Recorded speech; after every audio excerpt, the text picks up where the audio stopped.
contention. But there's also this kind of counterbalancing sentiment that maybe they can't keep getting away with this. These late wins, which you've obviously seen in the last couple of weeks. Where are we sitting on Juventus, and what does it look like right now? Yeah, so Juventus is an interesting topic right now. 8 clean sheet victories in a row is enough to get anyone's attention, I think. It started with a 1-0 win over Torino, their rivals. That was much before the World Cup, and they've been on this streak ever since. They've beaten Empoli, they've beaten Lecce, they beat Inter 2-0, then they beat Verona, then they beat Lazio 3-0. So there's some big dogs in this list as well. And then they've added Cremonese and Udinese since returning from the World Cup. So those last two have been very, very squeaky, very late 1-0 wins. We're talking about a long-range free kick against Cremonese, and then, of course, that Danilo tap-in from the Chiesa cross against Udinese late on as well. It has kind of led to a bit of a sentiment, which is like, how are they getting away with this? Like, is this not even fair? Because late goals, scrappy wins, all that stuff, you know it can't go on forever. But it is an interesting subject to dig into, because at the end of the day, Jack, whether you like it or not, and whether you're having fun watching them or not, they do win every single time they take to the pitch right now. Yeah, very much so. Very much so. I mean, let's dig into some of the numbers. We're going to be looking at this across the course of it. I just want to start with the formation, because what we have seen is this return to a 3 at the back, 2 wing backs. It does feel like Allegri has finally settled on a formation. He's no longer telling the press that he's never played a 3 at the back, which is a start, I think, in many ways. But we are just seeing them revert to a shape which looks a little bit more like the Juventus of old. Yeah, I guess so. I think the key here actually is that it's a consistent shape, because we can split the season roughly into the first 9 games and then the following 8 and draw a line between them. And in the first 9, there was a lot of chopping and changing. Now, Allegri was complaining an awful lot to the media that he couldn't possibly be expected to win or have his team play well because of the injuries that his team had sustained. And we were saying, well, fine, injuries hurt everybody, but you do have quite a lot of good players here, and the performances that your team are putting in are quite dreadful to watch. So we do expect a bit better. Maybe this is the point in Allegri's column that, since he's managed to flick to this system, he's rarely moved out of it. If he has, it's because it's a 3-5-1-1 rather than a 3-5-2. And all that means is he's probably playing Fabio Miretti as the 10 behind one of the strikers rather than 2 strikers. That's probably why you'd call it a 1-1 rather than a 2. This is at least 50% of the argument as to why they've become so stable so suddenly. They've settled on a formation and they've stuck to it. And we've even seen in the last, maybe 4 or 5 games, he started to put players into positions you probably wouldn't expect them to be in, like Weston McKennie having to deputise at right wing back. I think in the first 9 games, rather than put a player in that position and have him sub in for Cuadrado, I think he'd have changed the system again. Whereas now he's keeping the same formation and he's just plugging holes where he can. And actually turns out the stability of the whole thing has done wonders for them.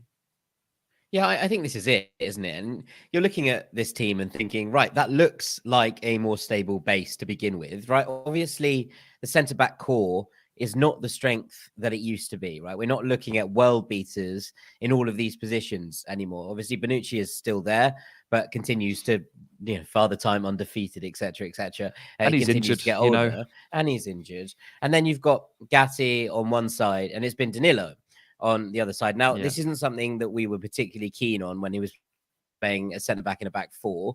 It feels a little bit better in a back 3, and he's in spaces where he can actually utilize the strengths to his game plan. And I think building off a base like this, especially when this isn't the core Juventus strengths of old, gives them a little bit more of a platform to build from in the middle.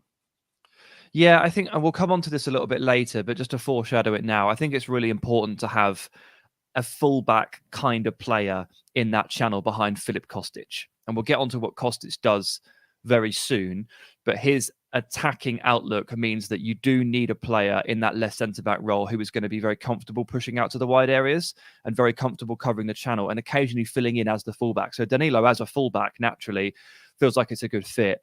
One of the players that is actually not in this graphic, just because this is what's been used most often since the break, is Bremer. And Bremer has been very good. There's actually 3, I think, key individuals here defensively that are the starting point for the conversation. Danilo is one, as much as I hate it. Obviously, I don't like him, but he is playing very well. Bremer is the other who has had some massive games, and Szczesny is the other. He, in goal, has been unreal. The World Cup form really shouldn't have shocked anybody because he was coming into that tournament as one of the best keepers in the world in form, and he's carried it on since. Well, let's take a look at the shots that he's faced. And this is It's quite a the few. last 8 games. It's not sparse, is it? Let's be honest. And there's some of these that look like they could have been incredibly dangerous. And there've been moments here for Szczesny where he stood up and really bailed Juve out. But on the whole, I think this is a kind of double-edged sword in many ways. One, over 8 games, that's not dreadful, and especially if you look at the red marks, they're the shots on target. How many are we looking at there in the box in those 8 games? 9, 10, which is pretty 10, good going to reduce opposition to that. But then he's been up to everything that's been thrown at him at the same way. He has, yeah. I mean, take a look at the underlying stats. Look, Juventus's expected goals against over the course of these 8 games is 5.5. So he's kept 8 clean sheets in a row in a situation where, statistically speaking, you'd expect him to have conceded 5.5 goals. So he's obviously doing something very well. The defense are doing well to keep and suppress, I think, the value of a lot of these shots down. And some of the games in particular, I went through and tracked all of the 8 games. And, Torino, 0.6 XGA, 0.7 against Empoli, 0.2 against Lecce, 0.4 against Lazio. That's a real achievement. 0.9 against Cremonese and 0.5 against Udinese. Isn't there a couple, really, the Inter and the Verona games, where statistically speaking, shots that he faced tallied up to what would roughly be worth a goal in normal circumstances. So credit to the Juventus defence as well. But Szczesny has been unbelievable. And he does have this in his locker. Like, I think he must be one of the more underrated goalkeepers in world football. I think people do tend to forget about him and leave him out of that conversation. But he has certain spells where he is Juventus's best player. It's happened more than once over the last 3 years. Yeah, this isn't new. This isn't new. And I think that, what you say there about the World Cup form is important. Obviously, he was incredibly good at the World Cup. The penalty saves are obviously going to jump out for people. But just generally across the games, Szczesny had a pretty good go. Yep. Keeping quite a poor Poland side with their head above water. And so generally when you look at that and you bring that to the Juventus kind of slightly more balanced, slightly more settled situation that's going on there, I'm not hugely surprised that he's overperforming his XGA in terms of actually keeping shots out. Let's go to the other end, though, and you mentioned him before. Let's go to Filip Kostić. And he's been a big part of this kind of renaissance in the attacking phases as well. Yeah, so they signed him in the summer, and we knew that he was going to. He felt like a very Allegri player because he's quite a traditional-looking wide man, perfect for the wing-back role, which he's ended up in full-time now in these last 8 games.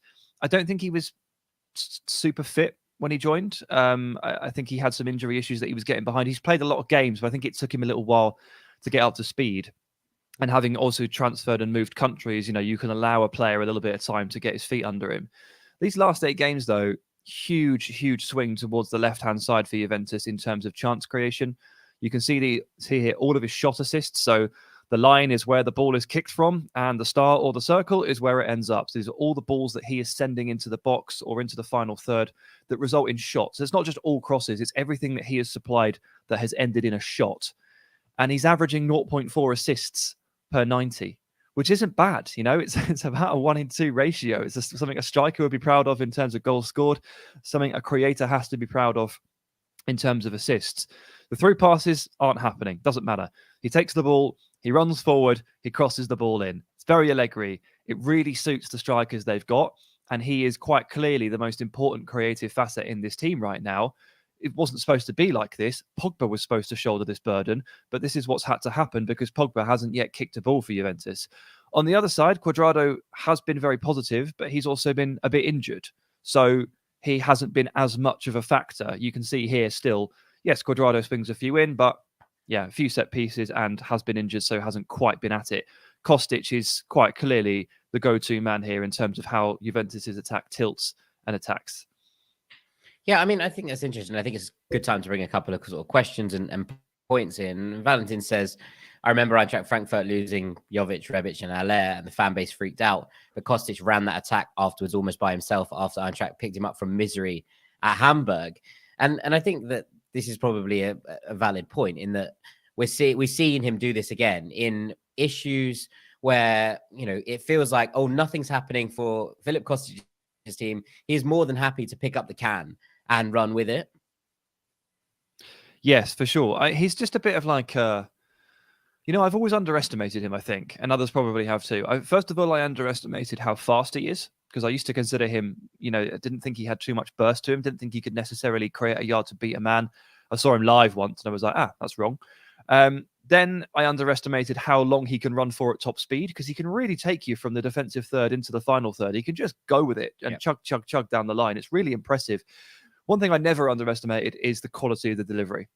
And it really does feel like he is one of the best crossers in the world. So if you play into that and if you play up to that, it makes sense. And it really does suit Allegri, because he just wants his big man at the back post, heading goals in, tapping them in. He just wants that. He's so traditional in the way that he wants to attack and score goals that this does feel like just a match made in heaven.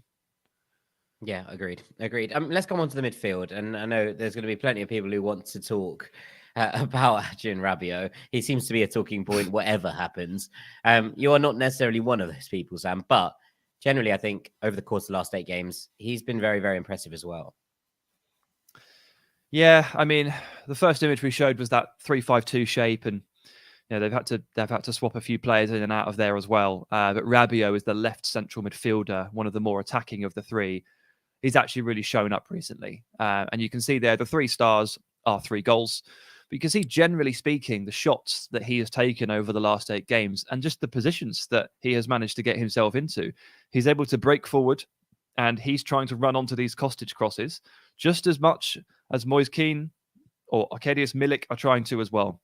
He's been pretty successful in front of goal and got a fair few shots on target and 3 goals in 8 games. It's really not bad for him at all. Again, a very good ratio. It just shows you that the ball goes down the left. Okay, Kostić is aiming for one of the 2 strikers, but Rabiot making those breaking runs into the box has been very, very, very successful as well. And he has become a key part of this attack. Well, he does this though, doesn't he? He has streaks, and we've seen this before. It's not something that is new to us. Adrien Rabiot will go on streaks where he scores 3 in 2 games, and then suddenly he'll drop out of those areas again. But this seems to be a little bit more consistency, if not necessarily always in the goal threat element of his game, but actually he's playing well. He feels like he's comfortable. Obviously, he played a lot in the World Cup as well. And you look at that, he was good in in the World Cup. Okay, I think he had a very underrated tournament. I completely agree, but I think you're looking at this and go, right, so this is a purple patch of form that has lasted longer than Adrien Rabiot's usual streaky self, right? Suddenly, we're not seeing him turn up for 3 games and then go missing again. We're not seeing him pop up with 2 goals in the Champions League and then suddenly not play for 3 weeks in Serie A. We're looking at a period where, for club and country, Adrien Rabiot has been a consistent performer. Yeah, several months. I mean, look, he's not my favorite player. It's the problem with Juventus. They've got a couple of players I just don't really like that much, and so I find it hard to smile when they're doing well. But I have to pay respects to this run, this clean sheet run, and I have to pay respects to players like Danilo when he's playing as he is, and what Rabiot's managed to do in terms of supplementing the attack, as well as obviously providing the energy and the tenacity in midfield to really help out at the other end as well. Like, it's not just about the defense and the goalkeeper in terms of keeping these goals out. The midfield are doing very, very well to blanket quite a lot of these shots and pressure, anyone who's on the ball. And Rabiot is a part of that too. Okay, let's finish up with the attacking sense by looking at the XG contributions from the last 8 games. And what this really shows, I think, quite obviously, is the emergence of Kean as, pretty much Juve's preeminent goal threat in the absence of Dusan Vlahovic. Yeah, I mean, in this stretch of 8 games, I think Vlahovic has only played 1 game. So fair play to him for doing a hell of a shift in that 1 single game, because he comes in at 4th in this list. But yeah, this is probably surprising to a lot of people that aren't necessarily tuned into what Juve have been doing recently, because I've mentioned him a lot too. Milik, for me, is the perfect Allegri striker, but it's been Kean who has actually come forward and done a lot of the damage here. He's having a really nice run in the team. And you look at some of the goals, a couple of them are crosses. I think he's always been a factor in the air, but one where he slipped through one-on-one and finishes. He's got a powerful stride back in his game that I saw at youth level, and it never really translated. I don't know if it was because he was growing or because he had a lack of confidence or because he played for Everton, but it wouldn't come to the fore. And now, finally, just as we'd all kind of written him off, I think, to a point, he's decided to step forward and really carry the can here. And look, we need to see how this develops over the course of the rest of the season to see if this is something you can really hang your hat on. But with Juventus in, some form of financial trouble, with a lot of off-field distractions and problems with their bookkeeping, they might have to sell a few players this year. Vlahovic would fetch 60 million, no doubt about it. And if you can turn around and go, well, we can get rid of him and we can rely on this guy, that would be really, really nice for Juve, wouldn't it? Yeah, absolutely. I mean, I want to come on to the kind of off-field issues right at the end of this stream, but I think there's some really mad things that jump out. Kostić's XG here is huge, which is very impressive, and obviously he's been doing it consistently over the last couple of games. Danilo in there just being a threat, which is just not what anybody really expected. And obviously he scored the goal, and it was it was a goal with high XG in that last game. But generally, I think his ability to pop up in areas, he's a threat from set pieces. He has got that kind of element of his game that he's been able to, utilize in this new system. And I think it's important to kind of look at those things and work out where they fit. I mean, finally, just from a stats perspective, I wanted to just look at this, which is generally kind of the first 9 against the last 8 games in the season and just how Juventus stack up in terms of those things. And obviously what we're seeing here is there isn't huge amounts of difference in the XG. Obviously, they've overperformed it recently, but generally they've kind of been on track with their XG over the whole season. It's the XG conceded that's dropped so fathomably, and then obviously from that they've outperformed that even further. And you added dribbles completed in here, Sam, because it was just another touch to what Filip Kostić is adding, I think. Yeah, just a throwaway in at the end. You asked me for a few stats that might be able to illustrate, some of the changes that have happened. And remember, obviously we're comparing 9 and 8 games here. It's quite a small sample size. So for them to be lacking 1 game on the right-hand side does feel like a lot. And yet it's roughly 20 more dribbles completed. And I'm absolutely certain that this is down to Kostić finding full fitness and form, and him being unleashed as a full-on wing-back rather than maybe, trading wing-back for full-back, and him getting that opportunity to run down the line. And we're seeing those shot assists, we're seeing those crosses, we're seeing his contributions to the final third, and it's really working well for them. And then at the other end, of course, they really have found a formula to tie up and maybe make sure that space is well covered for. So the XG conceded has gone well down. The 0 conceded, obviously they're going to concede a goal pretty soon. I mean, they've got a pretty big game this weekend, and I expect them to finally concede a goal. But pretty much, more than basically halving your XG conceded over the course of the same sample size means that you've done something incredibly right with the structure of your team to make sure that you look a lot better. So while 0 conceded is unsustainable, you can now comfortably call them very solid, whereas you could not do that before. Yeah, I mean, I think, look, one of the easy ones to look at here is the differential between XG and XG conceded, right? And in the first 9 games, it's very, very small.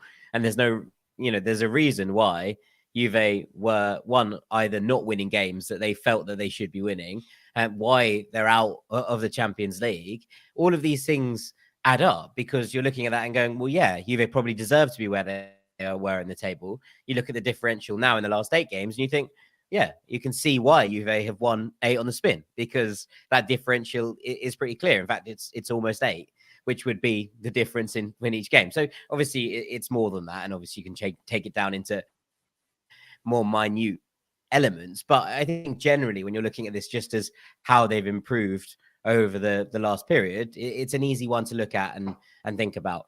Right, we're going to come back now to a couple of questions before we close this off. And I want to start with Cole Collins, who says, does Allegri stick with this formation when Di Maria and Pogba are healthy? I would add that we've seen Di Maria in this kind of 10 role, or behind the striker a little bit. So I wouldn't be massively surprised if he can slot in there nicely. I think the other question is obviously Vlahovic coming back and how that affects, does he go to 2 up top then? Because do you drop Moise Kean in this kind of form? Yes, interesting, isn't it? All the questions that are posed by returning players and the balance of the team and how you threaten it. You can get this drastically right or drastically wrong, can't you? And it almost feels like there's no in between, because you've got not just Di Maria and Pogba, but Vlahovic and Federico Chiesa. to all step back into what you would assume is a full-time role of playing, because these are arguably the 4 best players at Juventus. So what do you do with them? And it will require a bit of a shuffle from Allegri. Di Maria can play the 10. Pogba can play as one of the midfield 3. That's not a problem. Vlahovic can, of course, take his role up top. My question is, so to answer Cole's question, they can fit. This is cool. It hurts Miretti. It hurts Fagioli probably a little bit, who's actually scored a couple of really nice goals recently, but it can work. What happens to Chiesa? Because although he can play right wing back, he's being drip fed back in at the moment, isn't he? I mean, I mean, he's had a very bad injury. Like, do I want to pound his knee with a wing back role? Like, I think it feels wrong to me to do that very early doors. So what does he do with Chiesa, who is brilliant, but in his current state, like, I'm not sure how to fit him into the team. Yes, he can play as far at the front too, but it's such a busy area already. Yeah, agreed. And look, Hugo says he's tapping on what you were saying earlier. With selling Vlahovic and keeping Kean and Milik be a long-term solution, whilst they might be perfect players for Allegri, would they not have to go to the market in a year or two for European football? What, as in upgrading on Kean and Milik? I mean, yeah, ultimately, you probably, if they get back to where they want to be, which is top of Serie A and then challenging for the Champions League again, yeah, I don't think it's too disrespectful to say they're probably not good enough to achieve the European goals at least. But consider where Juventus have been over the last 18 months or so, and what the sentiment was to their performances back in September. I mean, yeah, this is a much better position to be in. And if they've done some things with the books that they shouldn't have, and they're facing some issues, it is what it is. You know, you end up having to balance the books however you can. You end up having to flip your saleable assets, and an injury-prone Pogba on a very high wage probably isn't that. Chiesa off an ACL, probably not that. Bonucci is now not that good and old, so he's no longer what he was. You start to look at Vlahovic, don't you? And, you know, a step down from that. I mean, yeah, I mean, who else? I mean, McKennie gets shopped around every window, that sort of thing. It's just the way it is. McKennie isn't going to fetch you 60 million. No, of course not. Of course not. It's not perfect, Hugo. And it's probably long term. It's probably not ideal, as you suggest. But they may not have a choice, I guess, is probably what I'm trying to say. I mean, it takes us quite nicely onto Doug's question. He says, not really the topic of this stream, but off the field, how secure are Juve club-wise? Lots of rumours a few weeks back that the whole board was on the way out and that their financial state was in the mud, is how I will describe those two emojis. The board have gone. Yeah, they've resigned. Absolutely. Yeah, they're absolutely not secure. There are brilliant videos on this topic in much more detail than we're going to go into here on both Tifo Football and Euro Football Daily. So I would recommend that you go and check them out. It gives you a little bit more in terms of what's actually going on behind the scenes. But I think it's not over the top to suggest that this is the biggest scandal or the darkest day in Juve's board history since 2006 and the Calciopoli scandal. So we're looking at something here that's pretty rough, I think, generally. And we're going to see the fallout from this over the next couple of months. But I think it ties quite nicely into what Sam was saying, is that it looks like Juve, having potentially been creative with their accounting, let's say, in a nice manner, might have to sell some assets in order to balance these books right back out. Yeah, I mean, I don't know the specifics, so just go ahead and watch those videos that our friends over at Tifo and Euro Football Daily have suggested, have posted. But Agnelli's gone, Nedved is gone, managing director Maurizio Arrivabene's gone, about 6 or 7 more board members have gone. That all happened in December or end of November during the World Cup. Nothing major. Yeah, no, nothing major. We won't focus on anything else. They're being investigated by the Turin police, the prosecution office. They're being investigated at FIFA level as well. I don't know I don't know exactly what the extents are, but obviously that very strange Artur swap deal with Pjanic is obviously part of the investigation. So this is stuff that dates back 3-4 years, but it's still coming to a head now. Don't know where it leaves Allegri. Don't know where it leaves Juventus moving into the next 12 months. But yeah, they've probably already picked their top 3 most saleable assets just in case they need to pull the trigger on those, in case they might have a hefty fine or a bill to pay. Yeah, absolutely. Right. But with that, we're probably going to call it a day here on Ranks FC. I think what we can be pretty sure of is that right now Juventus are much better than they were at the start of the season, even if their off the pitch state doesn't look as healthy as it might have once done. Things on the pitch have taken a turn, so that's something to be grateful for all Juventus fans. Thank you so much to everyone who's jumped in the chat, who's asked questions, and who's watched this video. Thank you so much to Mr. Samtai. Cheers, mate. I've been Jack Collins. This has been Ranks FC live on YouTube. We'll be back next week, gang. Take it easy. Peace.